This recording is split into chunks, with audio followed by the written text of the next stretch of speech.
नमस्कार दोस्तों इस देश के भीतर की राजनीति की लाइन तो आप समझ सकते हैं, लेकिन इस देश की अर्थनीति का लाइन आप नहीं समझ पाएंगे।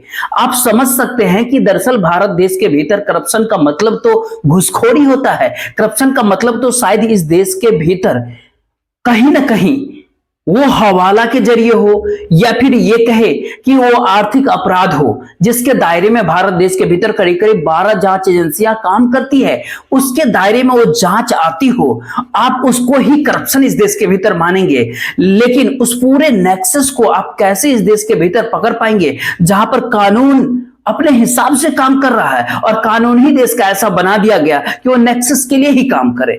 अजीबोगरीब आपको ये लग सकता है, लेकिन आइए आज इन्हीं सभी पहलुओं को थोड़ा समझाने का प्रयास करते हैं, क्योंकि इस भारत देश के भीतर दिवालिया होना भी बड़े लाभ पहुंचा देता है। यानी ये कह कि इस देश के भीतर दिवालिया होकर के भी आपकी रहीसी पर थोड़ा भी असर नहीं पड़ेगा, बल्कि और ज्यादा आप रईस हो जाएंगे और उस पूरे रईसी और दिवालिया के एवज में कोई दूसरी बड़ी कंपनी और ज्यादा रईस हो जाएगी।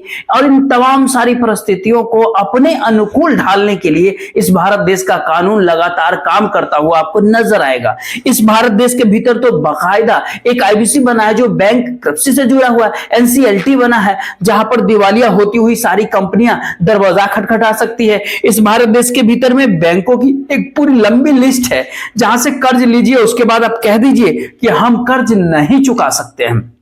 बैंक ज्यादा से ज्यादा आपको क्या करेगी, वो यही करेगा कि इसको दिवालिया घोषित कर दो और इसकी पूरी संपत्ति के ऊपर कब्जा कर लो। संपत्ति का मतलब वो कंपनी होता है। उस कंपनी के ऊपर कब्जा करने के बाद जब वो पूरा मामला एनसीएलटी के पास पहुंचेगा, एनसीएलटी के दरवाजे जब पहुंचेगा तो कहेगा अच्छा इसका बोली लगाइए। जो बोली जिसने लगाया उसको उसकी एवज में वो कंपनी मिल जाती है, चाहे वो 1 लाख करोड़ की कंपनी हो। लेकिन ये भी कभी कभी हो सकता है कि वो केवल आपको 5-10 हजार करोड़ में मिल जाएगा। बाकी सारे पैसा बैंक का जो है वो बैंक के लिए तो सरकार बैठी हुई है ना। सरकार कहेगी अच्छा हम एक काम करते हैं आपके लिए, हम इस पूरे कर्ज को आपको माफी दे देते हैं और आप अपने बैंक के किताब से कर्ज वाली फाइल को हटा दीजिए। और उसके बाद धीरे धीरे करके होते होते ऐसा लगेगा जैसे किसी ने कर्ज लिया ही नहीं, किसी ने कर्ज चुकाया ही नहीं। सरकार ने उसके एवज में जो पैसा दिया वह तो इस भारत देश की आर्थिक स्थिति को ठीक करने के लिए किया। वाह, बड़ा जबरदस्त है ना खेल, पूरा चक्रव्यूह। इस पूरे चक्रव्यूह को भेदना क्या इतना मुश्किल है इस देश के भीतर? नहीं नहीं, बिल्कुल भी नहीं। तो इस पूरे सिलसिले को एक एक करके इसलिए भी आप समझिए क्योंकि बहुत ही आसान भाषा में 10 तरीके से आपको समझाने का प्रयास करते। पहला है कि कंपनी ने कर्ज लिया, दूसरा होता है कि कंपनी ने कर्ज नहीं लौटा पाया, तीसरा है कर्ज सरकार ने माफ कर दिया। अब कंपनी एलसीएलटी आईबीसी के पास अगर चली गई, एक्शन में कंपनी आनी शुरू होती है और उसके एवज में कोई दूसरी बड़ी कंपनी आती है और उस एक्शन जो एनसीएलटी और आईबीसी ले रही है, जहां पर बड़े बड़े रिटायर्ड जज देश के बैठे होते हैं, वो उस कंपनी को खरीद लेते हैं। अब बैंकों को पैसे का चूना लगता है, आरबीआई नोट छापने में कोताही बरतता ही नहीं है। जो कंपनियां खरीदी गई उनसे जुड़ी हुई जो बड़ी कंपनी होती है चाहे शेयर मार्केट में, वो दिखाती है कि देखिए हमारा नेटवर्थ बढ़ गया है। इस बढ़े हुए नेटवर्थ के आसरे शेयर मार्केट के भीतर मैनिपुलेशन का खेल शुरू हो जाता है। अब सेबी देखती रहती है, संसदीय समिति भी इस बात को चाहती है कि सेबी चीफ एक बार उस दरवाजे पर तो पहुंच ही जाए। 2 दिन पहले संसद भवन के भीतर यानी पार्लियामेंट के अंदर बाकायदा इस बात का जिक्र किया गया कि हम चाहते हैं कि सेबी चीफ को बुलाया जाए। लेकिन उनको इतनी हिम्मत कहां से आखिर आ गई कि वो कहती है कि हम नहीं आएंगे, हम दूसरे कामों में लगे पड़े हैं, हम कैसे पहुंच जाएंगे उनके पास? तो क्या ऐसे में सरकार उस पूरे चक्रव्यूह को अपने लिए ही तैयार करती है? इसकी पूरे बारीकी को समझने के लिए आप एक एक पॉइंट पर बात करें और उसके जरिए आप समझने का प्रयास करें। सबसे पहले आप सोचिए कि इस समय में सबसे बड़ा कॉर्पोरेट का जिक्र जब होता है, जब उसका आता है तो अडानी का नाम आता है। हम आपको 3 बड़ी कंपनी अडानीज जो इस समय में करीब करीब 10 से ज्यादा कंपनियों को खरीदते हैं, उसका एक कच्चा चिट्ठा आपको सामने रखते हैं। जो खरीदा गया है वो पूरा माप आईबीसी और एनसीएलटी के पास गया। तो वह best power company, Lanco Amarkantak power limited, Essar power MP limited, coastal energy limited, ये 4 ऐसी पावर से जुड़ी हुई कंपनियां हैं। अडानी पावर इनको खरीद लेता है। जो खरीदता है इन 4 कंपनियों को, उसके एवज में वो देता है 13,001 करोड़ रुपया, मात्र 13,001 करोड़ रुपया। जो बैंकों से लिया गया कर्ज था, जो कि चुकाया नहीं जाता और उसको माफ कर दिया जाता है, वो रकम होती है 44,535 करोड़ की। यानी ये कहे कि 57,536 करोड़ की कंपनी मात्र 13,000 करोड़ रुपए में बिक जाती है। बैंकों को 44,535 करोड़ का चूना लग जाता है। अडानी पोर्ट एक जेड लिमिटेड करके वो 2 कंपनियां खरीदती है, करिकल पोर्ट और दिघी पोर्ट। दोनों पोर्ट की कीमत होती है 7,864 करोड़ रुपए। खरीदने के लिए पैसे देने पड़ते हैं मात्र 2,190 करोड़ रुपए। बैंकों का चूना कितना लगता है? 5,674 करोड़ रुपए का।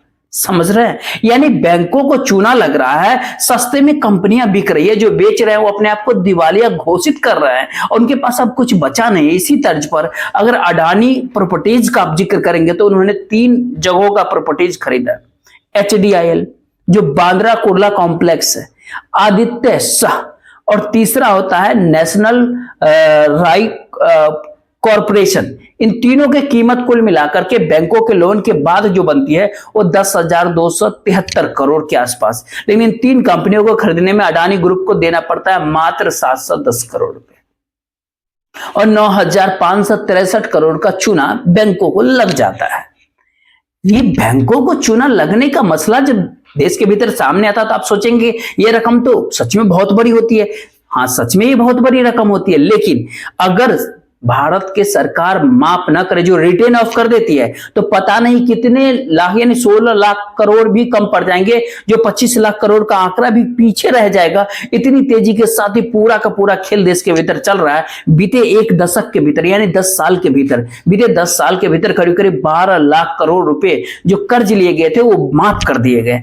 उसके भीतर अगर आप SBI का भी जिक्र करेंगे, पिछले 4 सालों का जिक्र करेंगे, यानी कोविड काल को आप ध्यान दीजिए, और 2020 और अभी याद कीजिए 2024 जो अभी चल रही है दिसंबर के महीने, SBI ने 1,46,652 करोड़ रुपए माफ कर देते हैं। किनको किए, कैसे किए, ये बाद में बताया जाएगा।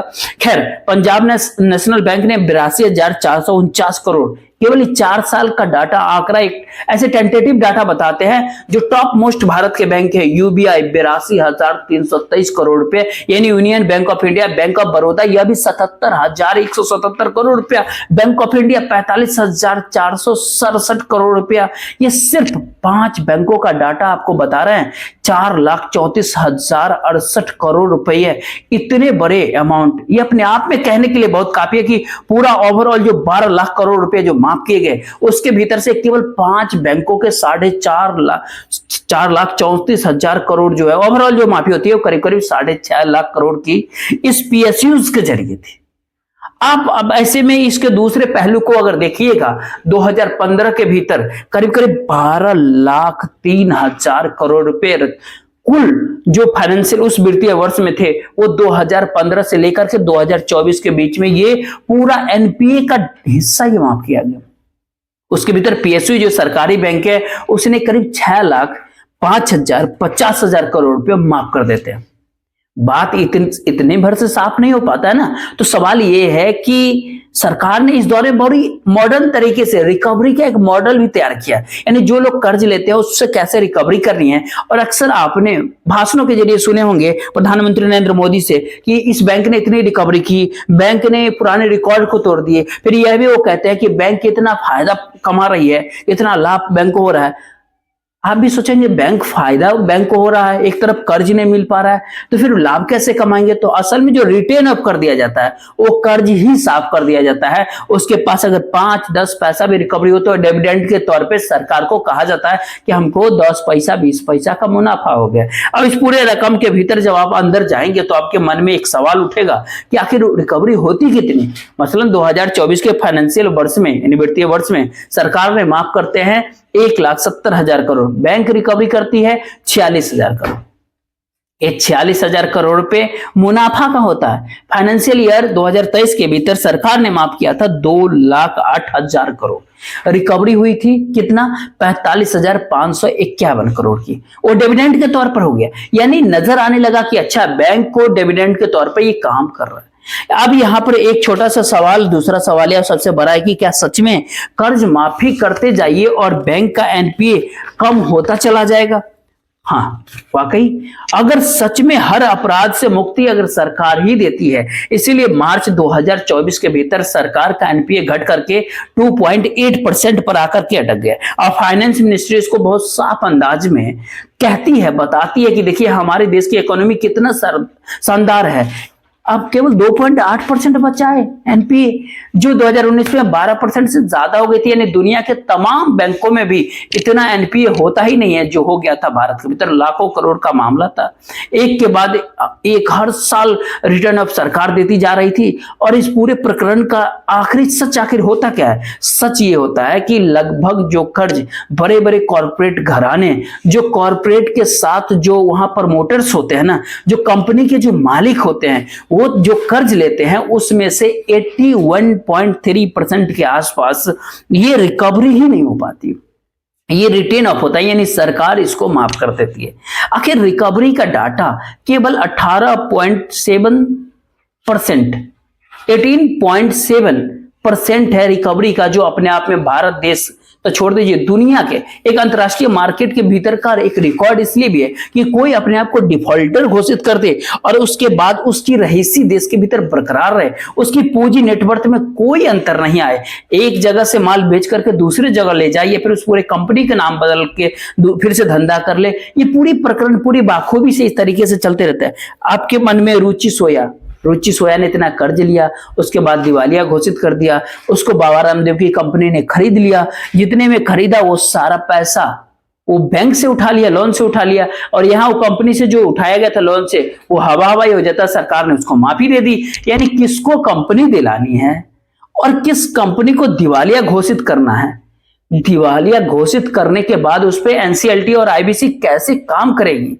अगर इन तीनों चारों बातों को अगर एक साथ मिलाकर देखेंगे तो आप सोचेंगे ये तो बड़ा गजब का नेक्सस तैयार है। यानी एक कंपनी बनाइए, फिर दिवालिया हो जाइए, फिर कंपनी के लिए जो कर्ज लिए हैं वो चुकता करने की आपको जरूरत ही नहीं है, आप उसकी उस रहीसी में टहलते रहिए, दूसरी बड़ी कंपनी खोल लीजिए, वह उस कंपनी को खरीद लेगी, उसके एवज में बैंक लोन दे देगा कंपनी चलाने के लिए फिर से, और कुछ सस्ते में कंपनी मिल जाएगा और आपका नेटवर्थ उसको तुरंत दिखाने की स्थिति में शेयर मार्केट के भीतर बहुत ही प्यारे न्यारे कर देगा। ये बड़ी कमाल की सिस्टम है ना।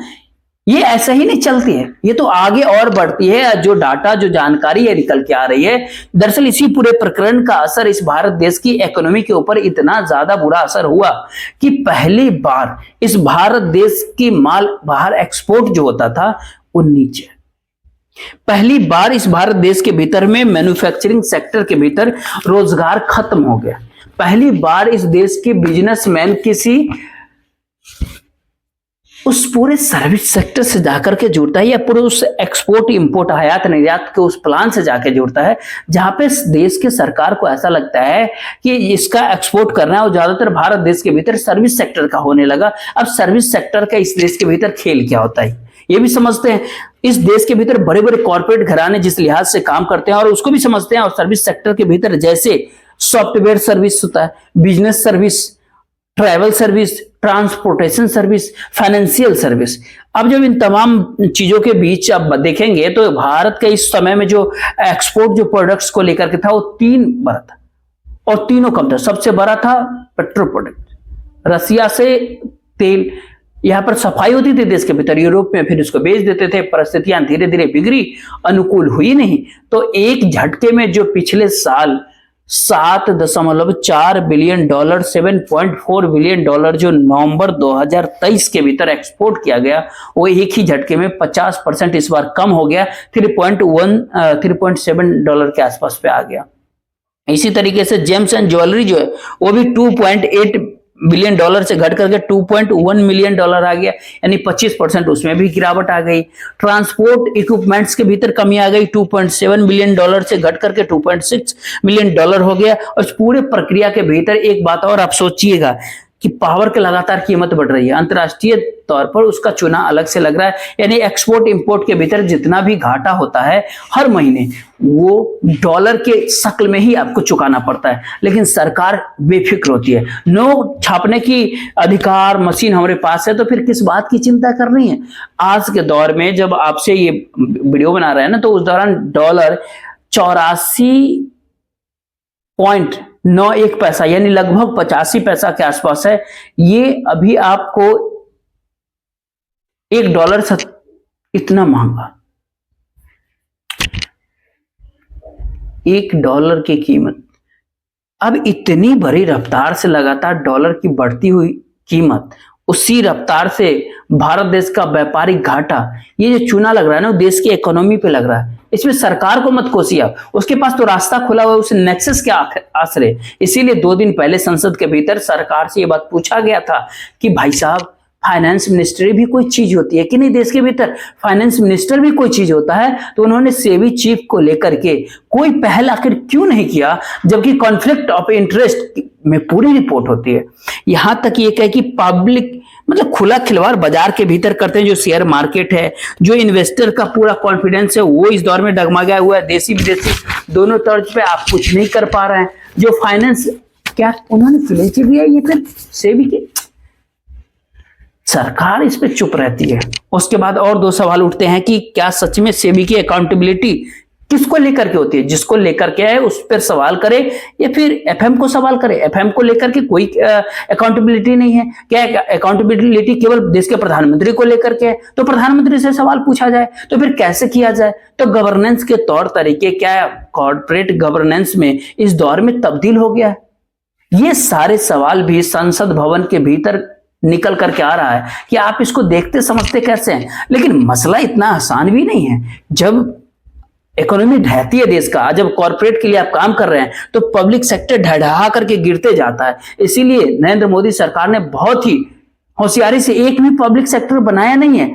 नेहरू ने बनाया, इंदिरा गांधी ने बनाया, राजीव गांधी ने बनाया, मनमोहन सिंह ने बनाया, अटल बिहारी वाजपेयी ने बनाया, लेकिन नरेंद्र मोदी ने बनाया, पीवी नरसिम्हा राव ने बनाया, सबने बनाया। लेकिन इस दौर में केवल बेचा गया है। जो पब्लिक सेक्टर से जुड़ी हुई जितनी कंपनियां, मानिए कि अगर इंश्योरेंस की बात कर ले, तो United India insurance company 804 crore के घाटे में चलती है। नेशनल इंश्योरेंस कंपनी 187 करोड़ के घाटे में होती है। और इस पूरी प्रक्रिया के भीतर जो लोग ये सोचते हैं ना कि इस भारत देश के भीतर की इकोनॉमी बहुत शानदार है, तो वो शहरों के भीतर सिमटे हुए हैं। एक डाटा आरबीआई ने जारी करके बताया कि दरअसल इस भारत देश के भीतर जो घर के लिए जो आम आदमी लोन लेता है ना, उस लोन का करीब करीब 60% हिस्सा सिर्फ दिल्ली और मुंबई प्लस महाराष्ट्र, मात्र इन 3 शहरों में केवल 2-3 जगह ऐसी है जहां पर 60% लोन बैंकों से घर के लिए इन्हीं तीनों जगह पर लिया जाता है। कुछ 4 शहर और जोड़ लीजिए, जिसमें बेंगलुरु जोड़ लीजिए, हैदराबाद जोड़ लीजिए, चेन्नई जोड़ दीजिएगा, चंडीगढ़ जोड़ दीजिएगा, 4 सिटी, उसके बाद पूरा खेल ही खत्म हो जाता है। यानी ये कहे कि नाजुक परिस्थिति इकोनॉमी को लेकर के इस तर्ज पर है इस देश के भीतर। और इसीलिए ये सवाल उठ रहा है कि जो हमारे देश का माल जो दुनिया के बाजार में पहुंचता था, वो पहली बार घट गया। अगर केवल नवंबर के महीने का अगर बात कर ले, उस डाटा को देख ले, तो वहां पर जो भारत के तरफ से जो एक्सपोर्ट किया गया माल, जो हमेशा से आगे रहा, इस बार घट करके वो $32 मिलियन पे आ गया, $32.11 बिलियन। यानी इसको अगर आप नोट में, पैसा में, करेंसी में तब्दील कीजिएगा तो 2,72,698 करोड़ के आसपास आती है। जो सर्विस सेक्टर, जो मैन्युफैक्चरिंग सेक्टर पीछे रहता था, पोर्ट से पीछे रहता था, वो आगे निकल गया, वो करीब हो गया $35.67 बिलियन। यानी 35.67, उसको पैसे में बदलिएगा तो 3 लाख करोड़ से कुछ ज्यादा की होती है। बात इतनी नहीं है, बात इतना भर नहीं है। बात यह है कि अगर हमारे देश का उत्पाद एक्सपोर्ट करने की स्थिति में अगर नहीं है, तो जो हम उत्पाद बाहर से मंगा रहे हैं वो तो बढ़ गया।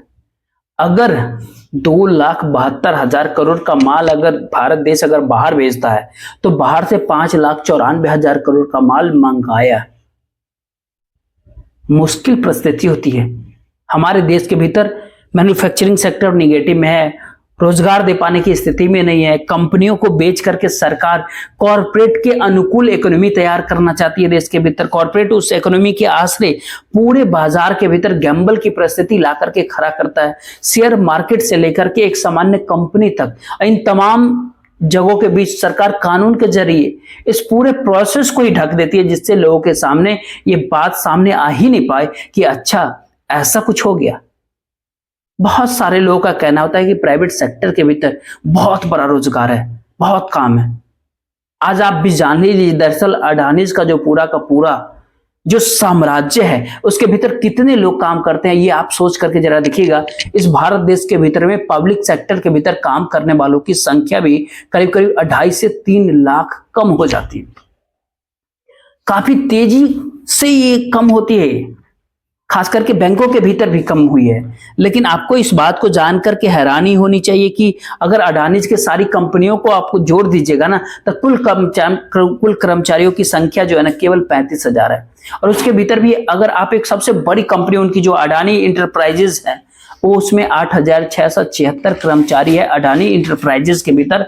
और सरकार ने वहां पर भी पिछले दिनों 10,000 करोड़ की टैक्स में छूट दे डाली थी। तमाम सारी छूट दी जाती है, उससे हट करके छूट दर छूट देती चली जाती है। और इस दौर में जो भारत देश की 10 बड़ी कंपनियों को खरीदा गया ना, केवल अडानीज ग्रुप के जरिए उसको बैंकों को चुना लगता है उससे 61,832 करोड़ के आसपास। ये एक पूरा ऐसा नेक्सस देश के भीतर तैयार किया गया है जो कानूनी अमली जामा पहना देता है उस करप्शन और उस पूरे नेक्सस देश की आम जनता के सामने न आने देने के लिए। और इन सब पर सवाल करेगा कौन, सवाल पूछेगा कौन? 2 ही लोग सवाल कर सकते हैं, एक तो कानून के दायरे में या दूसरा मीडिया के जरिए। मीडिया को इसीलिए तमाम बड़े कॉर्पोरेट्स ने खरीद रखा है इस दौर में कि कॉर्पोरेट से सवाल वो फिर कैसे पूछेगा, मीडिया तो उसी का है। तो इस भारत देश के टॉप मोस्ट जो मीडिया हाउसेस है ना, जो मीडिया घराने हैं, या तो कॉर्पोरेट चलाता है या फिर कॉर्पोरेट के पैसे की भागीदारी वहां पर काफी जबरदस्त तरीके से होती है। तो आप ऐसे में सवाल करेंगे ही नहीं। दूसरी परिस्थिति इस देश के भीतर बनती है अदालत का रास्ता। तो फिर अदालत के रास्ते तक जाने के लिए जो प्रोविजंस इस भारत देश के भीतर में है, उससे वही कानूनी इंस्टीट्यूशंस हैं जो इस पूरे के पूरे नेक्सस के भीतर साथ जुड़े होते हैं। तो फिर देश की आम जनता का पैसा बैंक में, बैंक सरकारी, उसके ऊपर बोली लगाने की परिस्थिति एनसीएलटी और आईबीसी पैदा कर रहा है। लेकिन वह भी सरकारी, सरकार अपने तौर पर नहीं चाहती है कि इकोनॉमी की आवाजाही में पैसा किसी हाल में रुके, तो वो आवाजाही कंटिन्यू करने के लिए रिटेन ऑफ कर देती है। तो फिर पैसा आरबीआई देता है। ये पूरे के पूरे नेक्सस को समझ पाना, रोक पाना, केवल और केवल सेबी का जब एक सवाल उठा 2 दिन पहले संसद भवन के भीतर, तो सुप्रीम कोर्ट ने कहा तो पुराना संस्था तो वही है, हम उसमें कैसे उंगली रख सकते हैं, तो वही तय कर दे। इसके बाद क्या देश के भीतर बचता है, ये आप केवल आज सोच सकते हैं, शायद कुछ कर नहीं पाएंगे आप। देखते रहिए। बहुत बहुत धन्यवाद। वीडियो को शेयर कर दीजिएगा, लाइक और सब्सक्राइब जरूर कीजिएगा।